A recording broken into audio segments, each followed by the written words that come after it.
Okay, good morning everyone. Hello and welcome. My name is Gabby Ferraro and I'm with the Martin County Board of County Commissioners. And for this exercise, I am the lead PIO.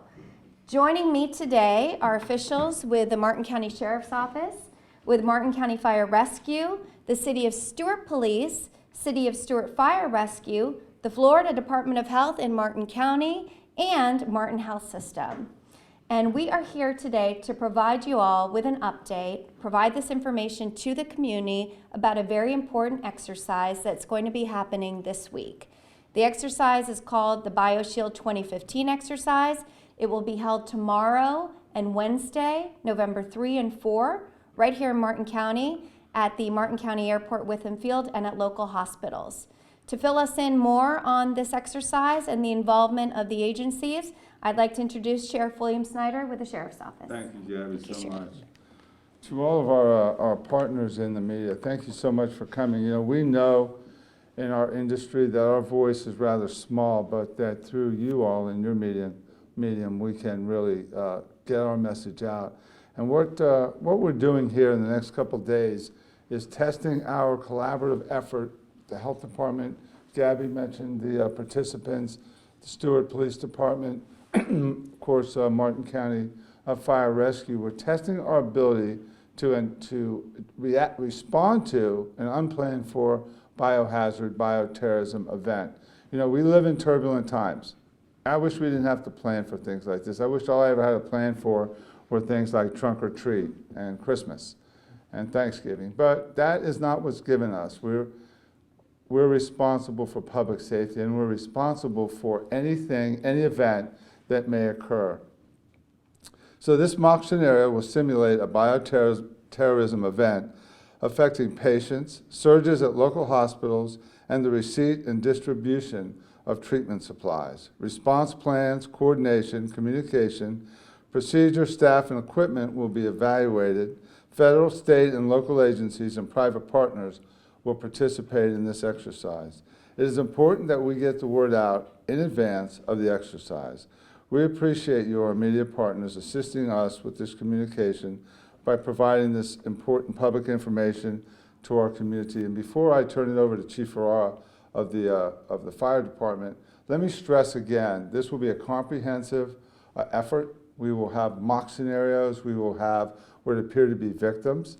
We will have surges at the hospital. So we feel that it's very important that nothing gets out to the community and they begin to think this is real.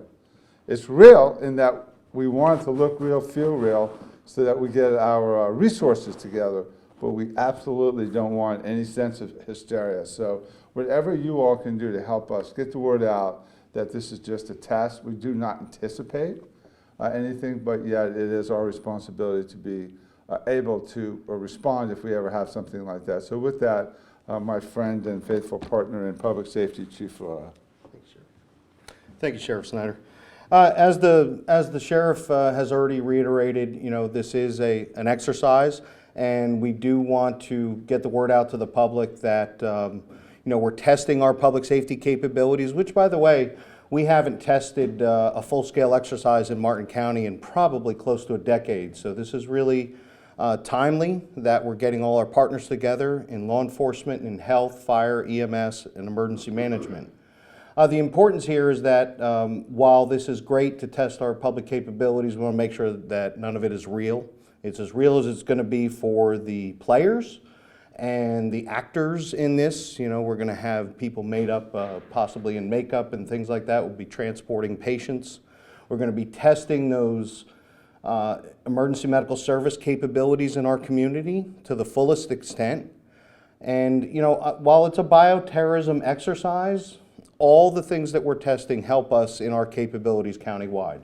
You know, it wasn't too long ago that you probably heard that, you know, we were all preparing for Ebola outbreaks a couple years ago or a year or so ago, and we did some testing of our capabilities for that. All the things that we're doing in this exercise will help us in the future, whether it be a natural disaster, a man-made disaster, a terrorism event, whatever comes away to threaten public safety in Martin County, your public safety partners will have it covered. And myself, as the fire chief of Martin County, our sheriff, our health partners, and our City of Stewart partners. So thank you, and I want to introduce Chief David Dias of the City of Stewart Police Department. Thank you.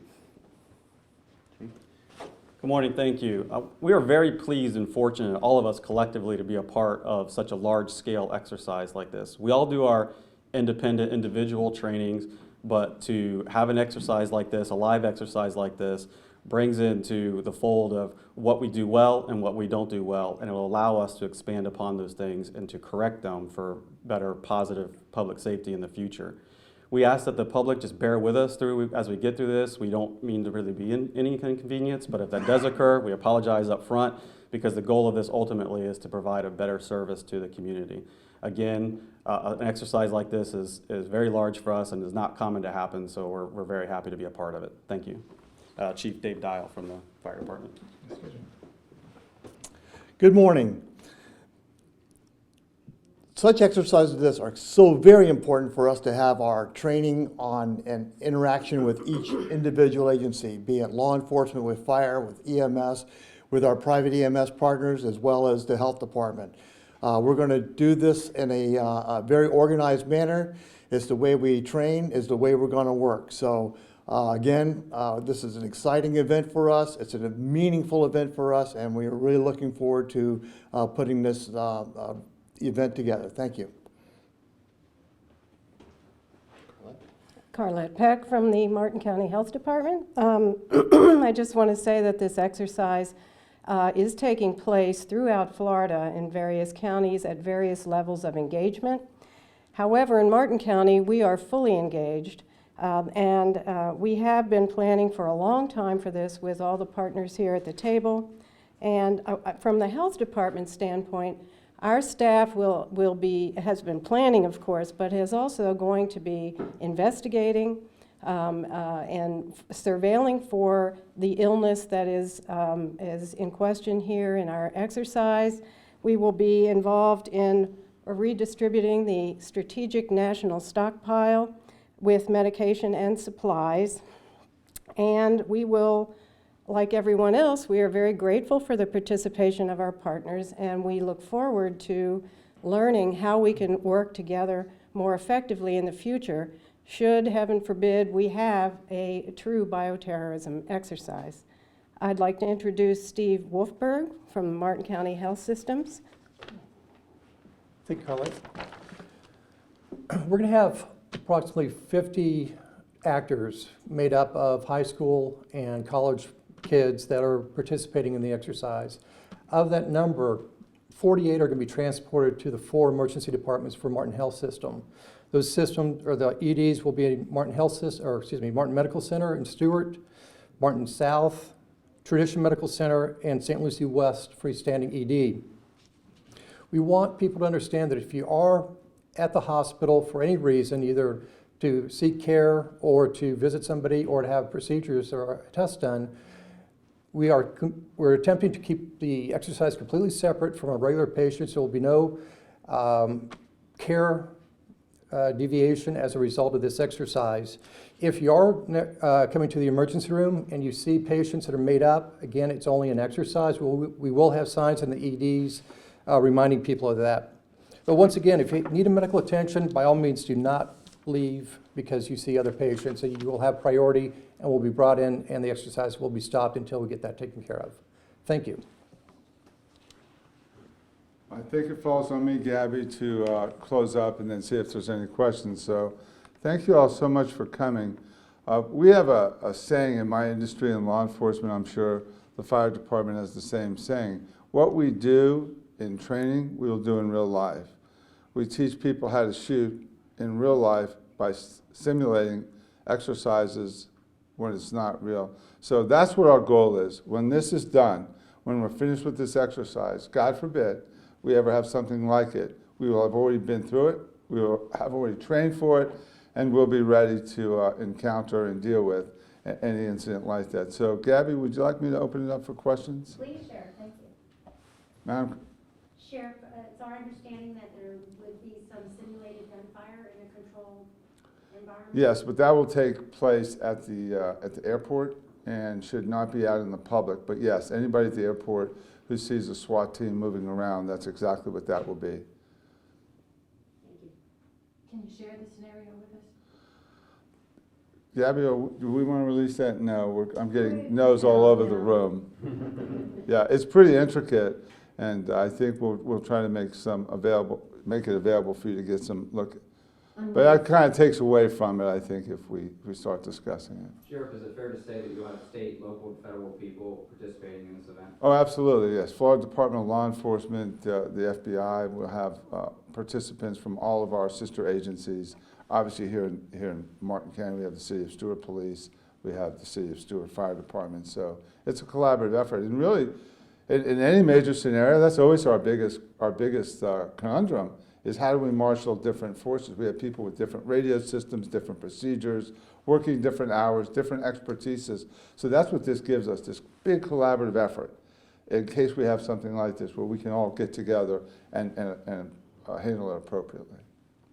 So we know you can't give out details, but are there areas where at least the public should maybe avoid? And if we No, there's no areas that people should avoid. We've obviously know that hospitals will be impacted. There will be actors there looking as if they've been exposed to something, and then a little subset of the airport. But we'll work with the airport. They'll know exactly what's going on. I don't really see any significant problem. I think the worst would be somebody sees it, doesn't realize what it is, drives up to the hospital, sees somebody kind of made up, there's 30 victims, and next thing you know, in today's day and age with Facebook and Twitter, y'all are gonna have your hands full.